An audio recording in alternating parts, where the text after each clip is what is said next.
The good old mirror map. Some people like it, some people dislike it, but I'm going to give you some tips on how to play it. So we are on the mirror map, playing a #1 global player, Yugi. Big shout out to him, he is my friend. Thanks for helping me with this video. But bear in mind, guys, since the start of Season 3, Supercell did switch the spawns on the mirror. So as you're facing the mirror, the spawn unit will always spawn on the left instead of the right like it was in Season 1 and 2. Nice little change to the game. I like things like that. So GG's to Supercell for that. But I've got a front tile mirror in this round. He has got a back tile mirror in this round. There's not a lot you can do with this sort of setup, especially with this deck that I'm running with the Royal Champ. So I'll go for the Prince on that tile. You can see here, he goes with his Spear Goblin. Does spawn to the left as you're facing it. I didn't think he was going to play that, but hey, oh, it is what it is. But there is a lot of RNG on the mirror map. That's why a lot of the top players don't like it. But I was unfortunate not to take that round there. I nearly got the reset off the Royal Champ, which would have let me take the round. But like I said, guys, bear in mind initially, when you're playing on the mirror tile, the spawn unit will spawn to the left as you are facing it. So we're going into round 2. Yugi has got a front place mirror. Quite a hard mirror to utilise. I've got a nice place mirror there for the Royal Champ. But like I said, don't forget the spawn units spawn to the left as you're facing them. So what I choose to do here is I choose to block the side spawns with the Mini P.E.K.K.A. and a Spear Goblin, so my Royal Champion actually clones backwards, you can see here. And that's just in case he placed his bowler down on the left hand side as he's looking at it. It's going to miss my spawn unit. And then I've got 2 Royal Champions on the field there, do a massive damage. And that's what lets me take round 2 easily. So this is something you need to be doing, guys. Don't just let your mirror spawned units spawn to the left all the time. You can actually block the spawn points with your minis. So the unit you're placed on the mirror, the mirror is actually cloning to the back. And this helps counter your opponent's bowler roll. So you need to keep mixing it up every round. Keep your opponent guessing. This is what all the top players are doing. This is what you should be doing too. So we're coming into round 3. Again, I've got a front mirror. I know Yugi's going to play the side I'm playing because he knows I've got a Prince. He thinks I'm going to put that Prince on that mirror tile. So I'm not. So I know he's going to play this side.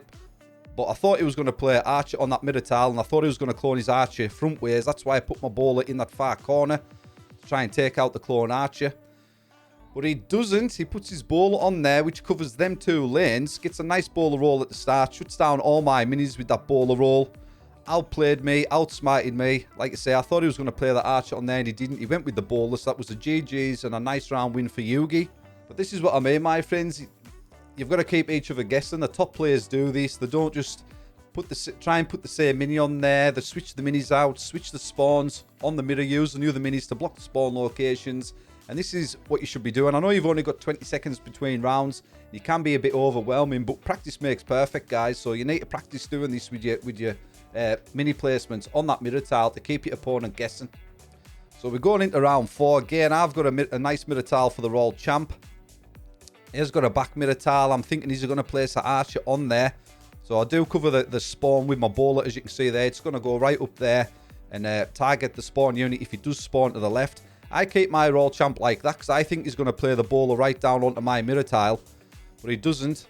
Gets that bowler roll down. Utilises the bowler roll on the mirror tile. It doesn't one-shot my Royal Champ. Hill goes off on the Golden Giant. So I've still got 2 of my Royal Champs on the board. But again, I'm keeping my opponent guessing. I'm not just letting it spawn behind or in front. I've decided to let it spawn to the side on that round. And it's all about keeping your opponent guessing, keeping them on the toes. So we're into the 5th round. I have got a back mirror, which is a bit unfortunate. I would have liked to been able to utilise my Royal Champion on the mirror tile, but win some, you lose some. So I noticed where Yugi's mirror is. Go for the upgrade on my bowler.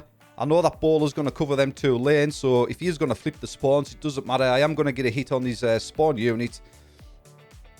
And that's what he does. He utilises the lumberjack there, so the Archer spawns behind the other Archer. And this is what I mean. He was trying to keep me on my toes, switching the spawns with the mirror. I do play the opposite side, so I miss everything with me Prince and my Spear Goblin. Too much DPS on the field for me to contend with in round 5. Yugi takes round 5. GG's, buddy. So there's some tips on how to play the mirror map. Don't just keep letting your minis spawn to the left. As you can see in the gameplay, myself and Yugi were switching the spawn points. Sometimes not even playing the mirror tile, keeping your opponent guessing depending on the mirror placements on the board. I know this is a lot of people when I was pushing to Legend League just put the mini on the board, it spawns to the left. I can counter that with a bowler. If you haven't got a bowler, put one in your deck. It's great for countering the mirror map. And sometimes you always get the mirror map after mirror map, and it's a great mini to have in the deck, guys.